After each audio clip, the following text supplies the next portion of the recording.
एक घर तो था, लेकिन भूतिया घर बन जाने के कारण लोग उसके नाम से ही डरने लगे थे।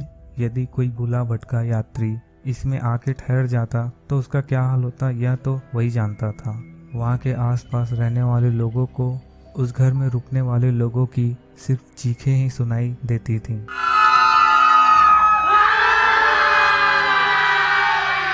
धीरे धीरे उस घर का यह हाल हो गया था कि अब उसमें कोई भूला भटका भी आकर नहीं ठहरता था। उस घर में अब सिर्फ एक चौकीदार ही रह गया था। उस घर में जाना तो बहुत दूर की बात थी। लोगों को उस घर से भी अब डर लगने लगा था।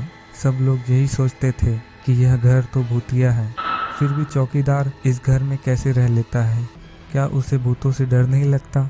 जबकि लोगों के उस घर के पास से गुजरते हुए भी पसीने छूट जाते थे, और पसीने छूटे भी क्यों ना, भूत का तो नाम ही ऐसा है कि बड़े बड़े के पसीने छूट जाते हैं। एक रात एक शिकारी उस घर की तरफ गया, और जो अपने रास्ते से भटक गया था वह घर चारों तरफ जंगल से घिरा हुआ था। दूर दूर तक किसी इंसान की आवाज़ तक नहीं सुनाई देती थी। बाहर बड़ा भयंकर तूफान आ रहा था। तूफान के साथ ही बड़े जोर की बारिश शुरू हो गई। शिकारी घर के अंदर गया और आवाज़ लगाई, अरे कोई है? जब घर में कोई था ही नहीं तो आवाज़ कौन देता? शिकारी ने एक बार फिर से जोर से आवाज़ लगाई, अरे भाई कोई है क्या यहाँ? तभी एक आदमी को उसने छाता और लालटेन लिए अपनी ओर आते देखा। क्या बात है, कौन हो तुम? उसने शिकारी से पूछा। मैं एक शिकारी हूँ। क्या बारिश और तूफान रुकने तक मैं यहाँ ठहर सकता हूँ? चौकीदार ने डरते हुए कहा। क्या आप इस घर में रात गुजारेंगे? शिकारी ने कहा, हाँ, इस बारिश और तूफान में इस समय रात बिताने के लिए जंगल में इससे अच्छी जगह और कहीं नहीं हो सकती है। और मेरे कुछ साथी भी जंगल में भटक गए हैं। हो सकता है कि इस घर को देखकर वे भी यहाँ आ जाए। साहब यह घर तो क्या कहना चाहते हो तुम? इतने डरे क्यों हुए हो? साहब क्या आप इस घर के बारे में नहीं जानते? क्या नहीं जानता हूँ, यही कि इसे भूतिया घर कहते हैं।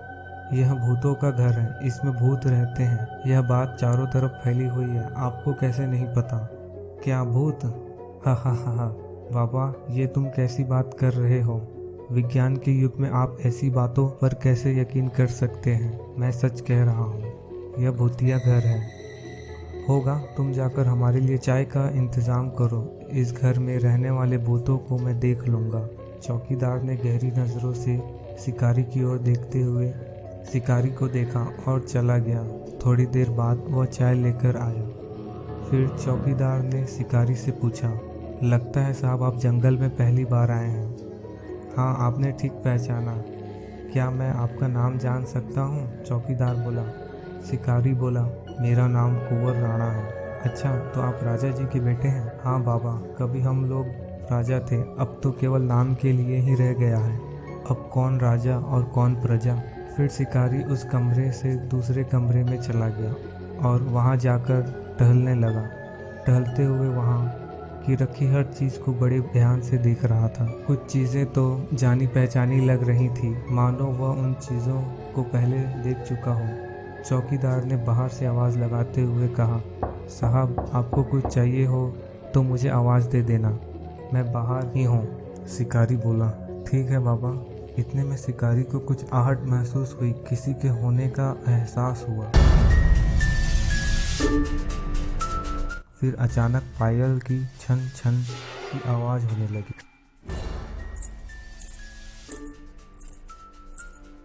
शिकारी सोच में पड़ गया, यहाँ तो कोई नहीं है, फिर ये पायल की आवाज़।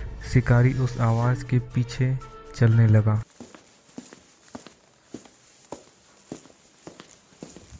फिर अचानक आवाज़ बंद हो गई।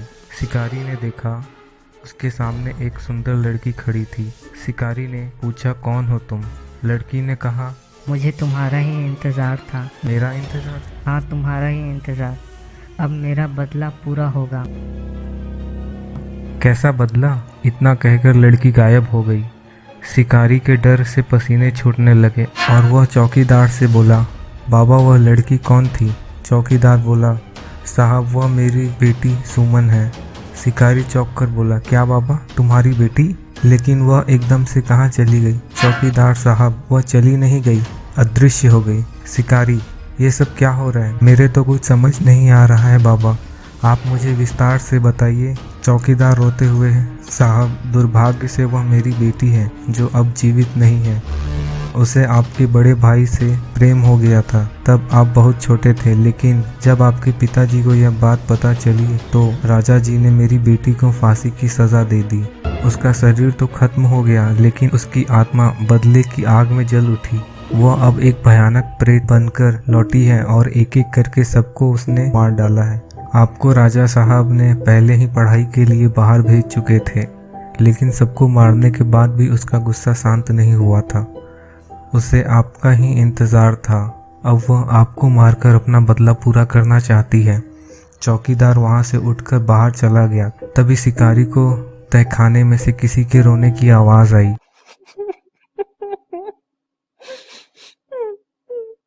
और वह डरते डरते तहखाने की ओर चला गया। जैसे ही वह तहखाने के अंदर गया, एक डरावनी आवाज आई, आओ छोटे कुंवर, मुझे तुम्हारा ही इंतजार था।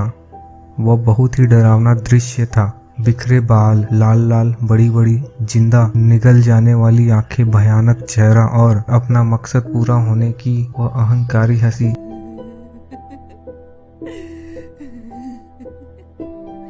और वह कह रही थी कि आज तुम्हें मुझसे कोई नहीं बचा सकता। शिकारी भागना चाहता था, लेकिन तहखाने का दरवाजा बंद हो गया था। वैसे भी एक इंसान जब बदला लेने पर आए तो उसे कभी कोई नहीं रोक सकता। यह फिर भी तो एक खतरनाक आत्मा थी, तो भला इसे बदला लेने से कौन रोक सकता था? शिकारी अंदर से दरवाजा खोलने की कोशिश कर रहा था। शिकारी की आवाज सुनकर चौकीदार भी आ गया, लेकिन चौकीदार अंदर नहीं जा पा रहा था क्योंकि दरवाजा उस चुड़ैल ने बंद कर दिया था। तो जब तक वो अपना बदला पूरा नहीं कर लेती, दरवाजा कहाँ खुलने वाला था।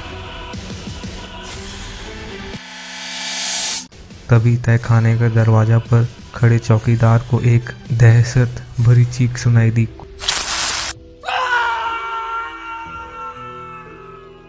कुछ समय बाद दरवाजा अपने आप खुल गया। चौकीदार ने देखा कि शिकारी की लाश वहीं तहखाने में पड़ी हुई है। सारा जिस्म खून से लथपथ भीगा हुआ है, लेकिन जब उसने पास जाकर देखा तो वह चौंक गया। शिकारी के धड़ सर पर नहीं था। उस चुड़ैल ने उसका सर ही उखाड़ लिया था। तभी उस चुड़ैल की भयानक हंसी दोबारा सुनाई देने लगी और वह कह रही थी, आज मेरा बदला पूरा हुआ। इतना कहते ही वह तहखाने के अंधेरों में न जाने कहाँ गायब हो गई। फिर किसी ने कभी उसको दोबारा नहीं देखा।